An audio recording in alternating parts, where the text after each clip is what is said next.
നിങ്ങളൊന്നും പഠിക്കുന്നില്ല. നിങ്ങൾ പഠിച്ചു തുടങ്ങേണ്ടിയിരിക്കുന്നു. അത് തടിച്ച പുസ്തകങ്ങളിലെ വലിയ പാഠങ്ങളല്ല, മറിച്ച് തെരുവിൽ ഉടുതുണിക്ക് മറുതുണിയില്ലാതെ കണ്ണീരിൽ കുതിർന്ന കണ്ണുകളടച്ചു നാണം മറയ്ക്കുന്ന നമ്മുടെ സഹോദരിമാർ പറഞ്ഞു തരുന്ന ക്രൂര യാഥാർത്ഥ്യങ്ങൾ. വിശക്കുന്നവരെ കൊന്നു തിന്നുന്ന പട്ടിണിയുടെ പൊള്ളുന്ന പാഠങ്ങൾ.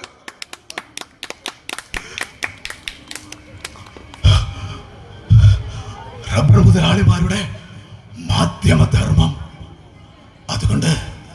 അതുകൊണ്ട് പോ ആ പൊള്ളുന്ന വേലിലേക്ക് അറിവിന്റെ അധ്യക്ഷരം കുറിക്കാൻ.